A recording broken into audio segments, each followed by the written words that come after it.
we get to questions, we'll let Coach start off with opening comments. All right. Yeah, I got to keep you all on your toes, keep you moving around here. So it's been good. Great day today, and another great group of Tigers on the way for us. Always special. Signing day is always special because, a group of young men have chosen to come be a part of your program. And I'm really thankful for all these guys, thankful for all their families. It was a blast to be able to get back out on the road this year. Obviously hadn't been out since January of 20, so almost 2 years since I've had the opportunity to get out on the road. So it was fun to be able to go see everyone in their environment. This is my 13th class, and another dandy dozen, and kind of a baker's dozen with B.T. Potter recommitting to another year with the Tigers. So really excited about this group. Just came from the graduation brunch, and ultimately that's what it's all about. As I always say, till graduation do we part. I mean, it's pretty cool to see so many guys that have changed their lives through graduation. And it never gets old seeing these guys and be able to put that stash over them, or sash, whatever it's called. Is it a sash? Is that what it is? Be able to put that over their shoulders. Really cool moment, and tomorrow will be a great day for a lot of these families. I think we're going to have close right at 30 graduates that started the season with us on this roster. So just really proud of all them. I know as the first college graduate in my family, what a life-changing experience that is. Really proud of our guys. And again, we've got a super talented team coming back next year for 2022. And so to be able to add this group is going to be really helpful for us. It's going to be a great addition, especially with the mid-years being able to get here in January. So as y'all know, and put out all the bio stuff, 12 signees, 9 of them mid-years, 7 different states, 5 guys in South Carolina. It was really awesome to be able to have a great group in South Carolina and get the best players from this state to stay home and play here at Clemson. So just a great group of young men. Again, great group of families, 6 guys on offense, 4 on defense, and 2 really good specialists. So again, it's an exciting day, but recruiting's still rolling. I mean, obviously there's 2 signing periods. There's another signing period in February, and we'll certainly be adding some pieces to the puzzle between now and then. Have another day to kind of complete this class. But all in all, I mean, another excellent group. Again, 13 years in a row. Just really proud of our staff and how we built this program, evaluated, developed, and produced a lot of successful, great men through what we do here at Clemson football. So really appreciate the staff and the job that they've done, heading up the effort. So with that, I'll take your questions. With 12 now, how many more would you like to add in February? Do you kind of have a target? Yeah, we got, we know what our needs are. I mean, we definitely need a running back. I think you got to be a rocket scientist to figure that one out. We need a back. We need a corner. We need a safety. We'd like to get at least 1 on each side. Probably need another linebacker.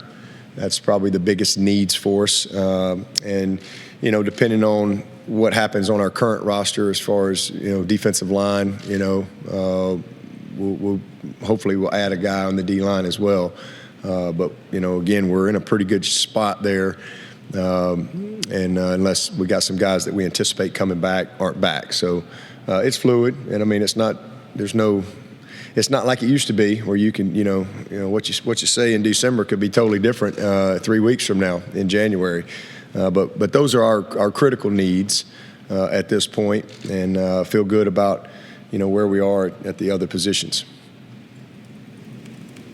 Dabo, do you anticipate signing anyone else in the early signing period?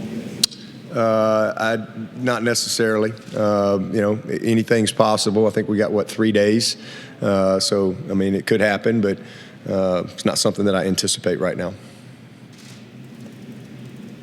Dabo, Antonio Williams and Adam Randall. I know you'll probably move them around different spots. Where do you anticipate them starting out at the wide receiver spot? Yeah, I think there are 3 guys that can really play anywhere, but we'll have to get them here, and both of them.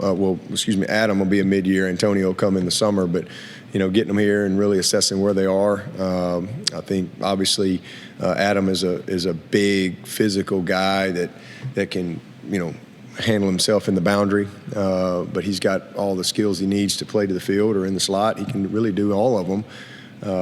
And then Antonio's the same way. I mean, he's most likely just body type will be a 2 and 5 man for us. But as far as where he ends up, when it's all said and done, those guys most of the time cross-train and play multiple spots. But he's a returner. He can do it all. And it's kind of wild. Again, both of them have the exact same birthday. So pretty cool that had two great receivers born to come to Clemson on the same day. So dynamic. Both of them are very dynamic. I mean, Adams played quarterback, wildcat. I mean, he's done a little bit of everything.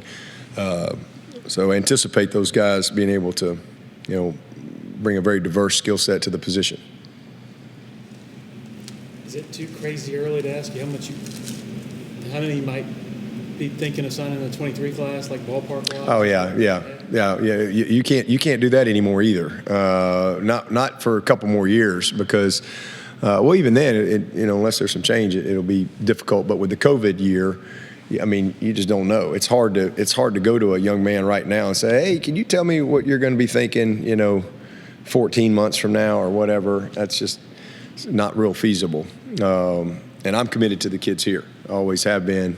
So, we'll figure it out. We can have a kind of a working base, and then obviously your roster could change, your current roster, and that could change the number. But it's really, really difficult for anybody to predict what you're going to sign in the class of 23.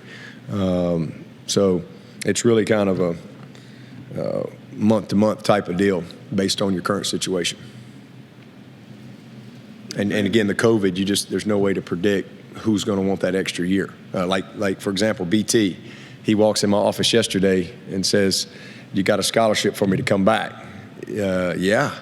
So who is that next year? And maybe and we didn't have a big group this year. So who is that next year though? I mean, we have it's a challenge for us in 23 because we got a little different roster makeup, and I can't predict who's going to want to have that extra year.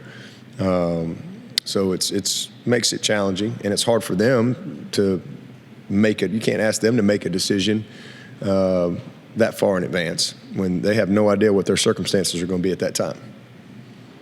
Along the same lines, I think you said maybe XT could hopefully come back. I guess I was under the assumption that he was leaving. Yeah, I'm just saying anything can happen. I mean, he certainly could come back.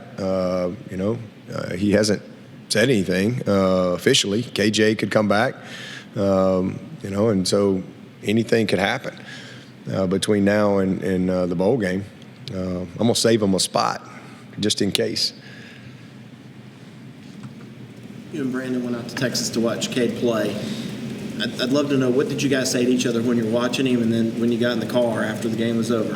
Yeah, he's special. Just your thoughts. He's special. I mean, he's magic. It's just kind of what I see. I mean, he reminds me so much of Deshaun. Just his traits, his attributes as a quarterback. Even his frame and his build. Coming out of high school, very similar. Cade's faster probably than Deshaun, but very, very similar skill sets. Man, just a great presence. But the biggest thing is, I mean, this guy's out there playing in front of 30,000+ people at Texas Stadium there, and probably going to play in front of 50,000 this weekend. And he just has an unbelievable poise and presence and command. And he's been, he's so blessed. I mean, to be able to be in an environment like that. I mean, it looks like college teams out there. The way the programs are run, and Texas high school football it's pretty unique. And then Todd Dodge, I mean, this guy is a great football coach. And I mean, you're talking about Drew Brees and Nick Foles and Ellinger and several other guys. I mean, he's one of the best high school coaches ever in our country, and he's also been an excellent college coach. So he just has he's been very fortunate to be in the situation that he's been in, and then he's forced into being a starter. Kind of got the job there as a sophomore, and now he's going for 3 state championships in a row. He's a winner. He's a big time winner, And you're watching those two teams take the field last week, and these are two great teams. This was the 4th round. Last week was the 5th round. This is the 6th round state championship. So it's a high level of football, and so he's just real well prepared. But his skill set incredibly accurate. Can extend, can create. And just has a great feel for where everyone is on the field. He's a good one. There's a reason why he's the number 1 guy in the country. He's proven that. He's earned that. Every competitive environment that he's gone to, he's risen to the top. So super exciting to have another guy, coming in here of that caliber. Is he capable of? I mean, in the past you said you never really know until you see him here, but do you think right now he's capable of pushing for the starting job? Yeah, I'd say the same thing that I've always said. I mean, you don't ever know where they are until you get them here. You start coaching them, how they transition, away from home. The game's different, physicality, but we're gonna be pretty blessed, to have the 2 quarterbacks. There's very few programs in the country that's gonna have 2 quarterbacks like DJ and Cade, and it's gonna be a great situation for us, and excited to see everybody elevate this spring when we get a little healthier, get these mid-years in here, get these linemen in here, get Adam in here, get these DBs in here. It's going to be a big shot in the arm for us. If Will Taylor will still rep quarterback, or do you plan? No, he'll move to wideout. Yeah, he's full-time wideout. We were able to do what we wanted to do, and we were kind of in that process of really kind of transitioning him more and getting ready to take off with him. And obviously, he got hurt there, right out of the gate. I guess that was the second play of the 5th game that he got hurt. So, but yeah, he'll move into the receiver room full time, and we actually did that the last half of the season. We moved him on in there and got started with that process once he got hurt. But he'll always be that guy for us if we need it. So it was a good plan. There plans to dole out maybe a scholarship to Hunter, Billy? Oh, definitely. We're gonna sign Hunter and Billy Wiles for sure. We can't go find 2 guys better than those 2 guys. Both of them were Division I offered guys. Billy was committed to Tulane and just wanted to come chase a dream to come to Clemson. And same thing with Hunter. Man, he had plenty of opportunities, scholarship opportunities, and those guys are very important. So we got to keep those guys for sure. So both of those guys will be on scholarship. Any other players right now that you can say that maybe earned a scholarship going into the next year? No. We always have some guys that we put on from like January to August every year because you have gaps in your roster, guys that aren't coming till summer. So we always try to get to 85, and that was one of the good rules they passed a few years ago where you could actually put a guy on like for a semester and try to help some of these guys. But we'll do that, and then we always wait till the fall. And you got a guy like Carson Donnelly or somebody like that's been a valuable special teams guy, or some of our specialists. Jack Maddox has earned every bit of his scholarship the time that he's been here, and we've got a couple guys that'll be battling for that spot. So those are things we wait till we get to fall and kind of see where our roster is. Going back to BT, obviously Robert tore his ACL. Yep. So how big is that now you can just kind of bring him along? There's no rush in him. Yeah, and it's you've great. got a guy. It's great, and Robert's gonna be fine. I saw him, had lunch with him a couple weeks ago. He looks great. He's doing very well. And we went through this with Greg Hugel, and he came back stronger than ever. So.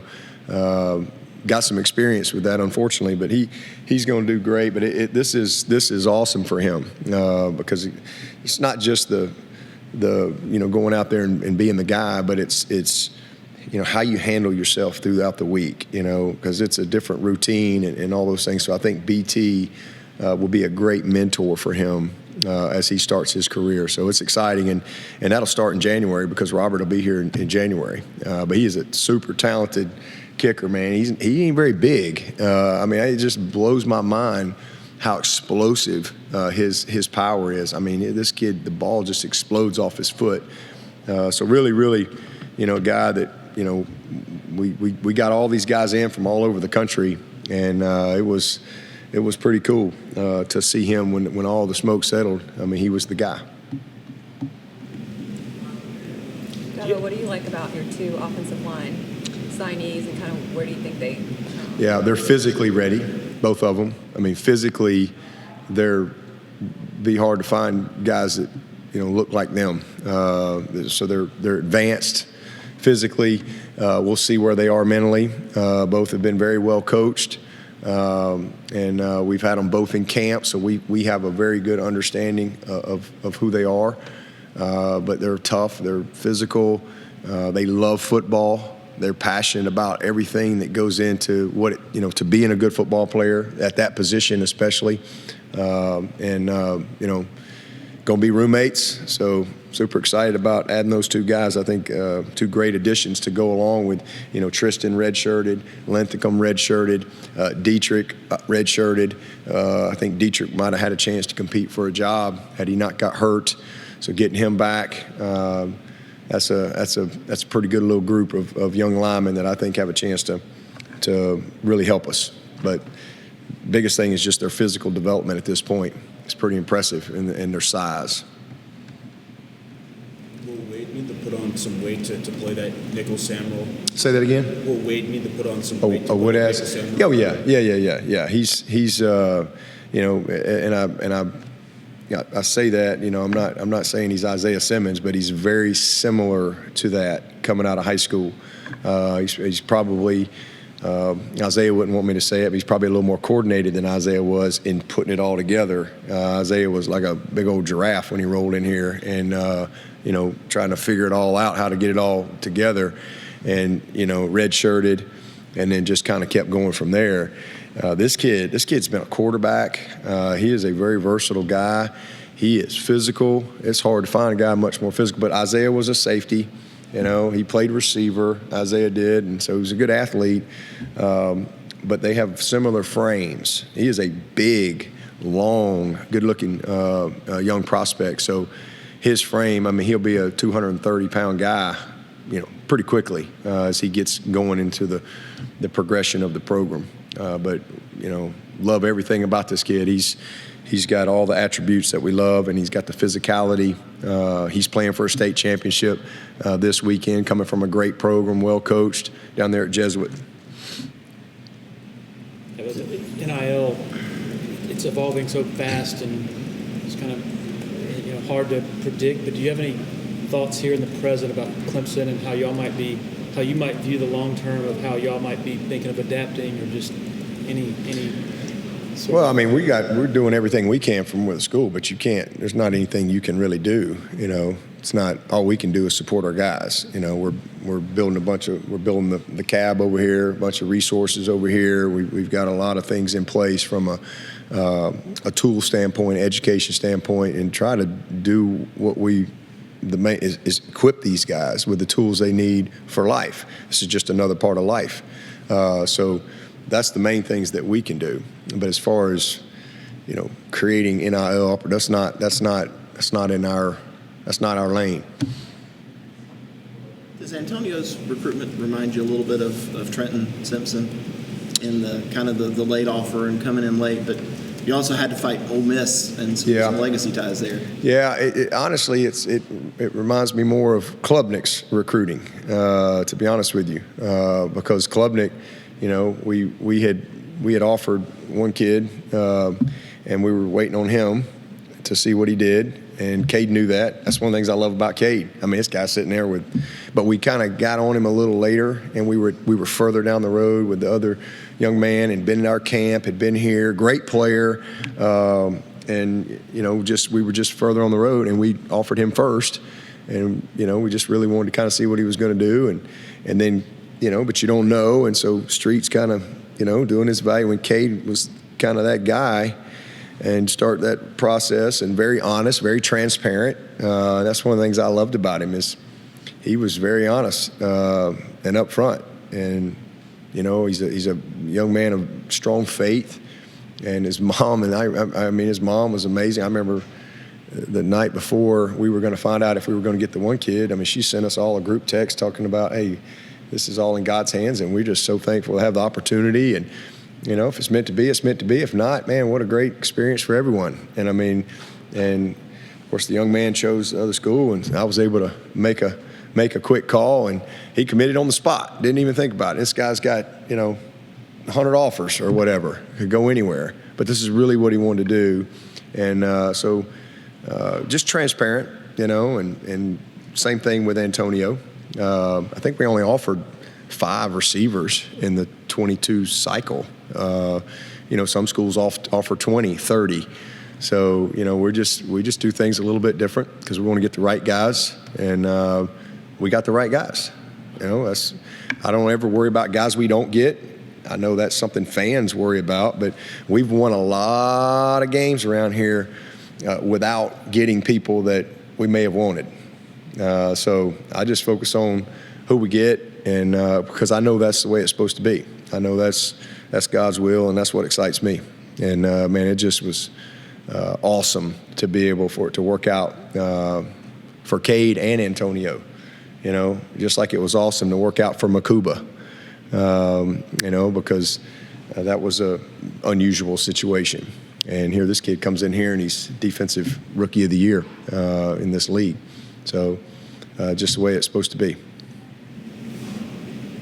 With Tyson transferring, how does that maybe change the trajectory for Cade, or the importance of kind of getting him a little more acclimated quicker? Yeah, we'll hit the ground running. So he'll be here January 9th. So about 3 weeks. Hopefully he'll have another third state championship to roll in here. But we'll go finish this season, and then these guys will get a little bit of a break. We'll start our off-season program a little earlier than we have the last 6+ years, just because we're finishing earlier. So we'll get that rolling. These guys will go in the off-season. We'll start the progression of teaching and installation and getting the team ready for spring ball, which will start March 1. So yeah, I mean, just jump right in and let's go. DJ will do an amazing job of, you're going to have, it's going to be cool to see that junior version of DJ. And now that he's been that backup, he's been that starter, he's battled through injuries and some success and some disappointment and all those things. He'll by far be the best version of himself, and I'm excited about that. And I don't have any doubt he'll take him under his wing. And same thing with Hunter, same thing with Billy. So we're going to have 4 good guys out there and get to work. Coach, of the 3 Greenville County recruits you have, who do you see hit the ground running there and starting off and could be a starter next year? Shoot, I have no idea. Again, I don't ever predict those things. I've been wrong a lot, So just as soon as you say, man, this guy ought to be able to come in and help us right away, and he shows up and mentally he's just not ready. And then just as soon as you say, no way, this guy's going to be able to help us right away, like a Travis Etienne, because he's so far away from being a pure running back, so much to learn. Man, he shocks you. So you just never know. You never know. I remember James Skowski rolling in here, and I'm thinking for sure he might redshirt. Shoot, he was like fish to water. I mean, he picked it up and played as a true freshman. And a couple other guys that you thought might play, not ready. So you never know. I never really get into that stuff. And sometimes you have to play some guys even before they're ready, just out of necessity. And we've had a couple of occasions of that over the years. Those Greenville players and then the other players that you have coming from the state, how important is it for you to just have so many talented players here from South Carolina kind of stay home and choose Clemson over other programs? Yeah, well, this is the recruiting people in this recruiting world. Y'all understand. I mean, this is, this is a great year for us to be able to get 5 guys from the state of South Carolina. Man, that's and not only, like great players. These are, Adam and Antonio and Josh and Jaden and Sadler. These are dudes now. These are great players that could go really anywhere. And to be able to have those guys here, it's a blessing. And not only have good enough players, but to, have the character, to have the academics, to be the right fit from a need standpoint, all those things.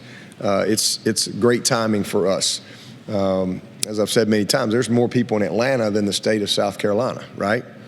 And so we already have a very small pool. The high school football in the state is excellent. It's incredibly important in this state. The coaching is outstanding. We just have a very small pool. And then you throw in academics and fit and all those things, the pool gets smaller. And then you throw in need, it's not always the right need or timing. So it's really been a great year for us from that. But that's our number one objective every single year. Everything starts inside out, and every single year. That's the way we go about it. And, where we are located, we try to recruit North Carolina and South Carolina and Georgia as if it's one state. That's kind of our mindset as we go about it, and then we go from there. Put together some pretty good defensive back classes the last few years. Where do these guys, Sherrod and Jaden and Toriano, kind of rank with these classes? Well, obviously on paper, pretty high, but time will tell. But just being around them, I mean, these are focused guys, and unique. They're very unique in their own way. I mean, Jaden is fast and he is long. I can't wait to see him spend some time with Batson and the boys in that weight room, and over here with Hallie and Paul and nutrition and all that. I mean, he is AJ Terrell-ish, from a body type, maybe a little longer than AJ. And everybody looks for guys like that, and they're hard to find. But he's got all the tools. I mean, he's special on paper. I mean, and then Toriano is put together. And he's a different type player. I mean, he could play 3 positions easily. He can slide in and play that nickel in a heartbeat. He can play either corner. He's played at a high level, of football. He's been incredibly well coached at his school there, and just has his dad was a college player, and he's just kind of been really developed so well over the years. He's got a great presence and confidence to him, but he truly is a great leader right now. Like the day he shows up here, Toriano will be one of the best leaders on this team. Easy to see that. He's been a leader in this class and super talented. And then Koval's the same way. And Koval just won a state championship as well. This is what a safety should look like when you watch this guy play and you watch him run, you watch him tackle. He's a very, very good player coming from a great program that's had, a ton of guys over the years up there in Virginia. So, I mean, I think we knocked it out of the park. We need to get at least probably one more safety and maybe one more corner, between now and February. If we can do that, then I think we'll be in good shape with the group that we have, because we love these guys coming back. I mean, you see what we've signed with Nate. Nate's got a chance to be a great one. And then you got all these guys that got a lot of experience this year and did a really good job. And then Mike Reed, it's the first time in a long time to have 2 corners from the same school be the first team all-conference corners in Mario and Booth. So really proud of the job Reed has done, with that group. There's legislation to maybe move early signing day up to January. Your thoughts on that, and is that going to help if they do that, or how's it? What are your thoughts? Yeah, I mean, I don't know. I mean, it is what it is. I do think there should be an early signing period, regardless of when it is. I think it's. I mean, there's a lot of kids that would sign, right when you offer them, when they commit. To be honest with you, but I haven't heard that. But I know they're kind of redoing the whole Constitution, if you will. So I have no idea what'll come out of it, but. I still think there will be an early signing period. I think most sports have that. I think we were one of the only ones not to have it. I actually would have preferred it to be earlier. There's complications there, but I felt like there was easy ways to do it there too. Because if a coach left, I'm like, okay, well, if a kid was signed in August, for example, and a coach left, then they can be out of it and either reaffirm or go somewhere else or go recruiting again, whatever. So I think you'd have to protect the players if you did it earlier, but pushing it back to January a few weeks, I mean, whatever. So you talked about getting the best player regardless of whether it's the portal or high school. You talk about these positions you still need to recruit. You simultaneously recruit both, or is it you peg those for high school kids? We same thing. I mean, the portal, that's a never-ending deal. I mean, we evaluate that every single day, and we've looked at a lot of kids, but again, it's got to be the right fit for us, and it's got to be somebody that most of the kids in the portal are guys that aren't playing where they are, and there's some obviously exceptions to that, but. We feel good about our roster where we are right now, and we're certainly going to, start with the high school player, and if we have a gap at a certain position from maybe a youth standpoint or injury standpoint, then we'll keep all options open. But that's not just now; that's all the way really till May, because the portal's open for business till May 1. So that could be something we have to deal with all the way till then. You talked about the 12 out of the 12, 9 are coming mid-year. Who are the 3 that aren't coming? Antonio, Sapp, and who was the other one? Woodass. That's who it was. Woodass. But with the offensive linemen, do you feel like that you guys signed? Do you feel like they can play with a good nastiness and attitude? Yeah. Watch that tape. It won't take you long to see that. They're 2 finishers, man. That's one thing that jumps out if you watch their tape. It won't take you long to see their love of playing, their passion of playing the position, and their physicality. That's one of the reasons we fell in love with them. Is Cade similar to Deshaun in that he needs to add some? Oh, yeah. I think Deshaun came in here maybe he was probably like 182 maybe when he got here, and he was 200 in August. He was 199 or right at 200 at when we weighed in August.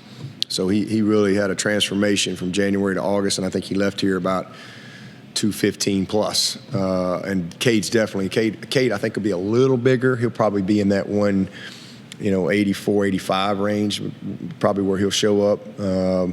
So yeah, I think you'll see a similar progression between January and August, just from filling out a little bit. Going back to mentioning the in-state kids that you're able to sign, I guess what was different about this class where you were able to offer and then get them in here? Well, this is just a unique year that we were able to offer multiple guys. We really haven't been able to offer a lot of guys. So this was a year where there were several offerable young men in our state. And it just worked out well for us that we were a good fit for them.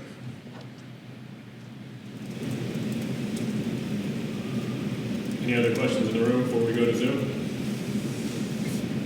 Walk-ons in the state, can you talk about any of the walk-ons? Oh, the walk-ons? 2 guys from Indiana. Yeah, we're gonna sign all those guys in February. In our second signing period, we'll announce all of our preferred walk-on guys and talk about them then. Any questions for Coach from anybody virtually? Anything else from anybody in the room? All right, thank you. All right, let's go.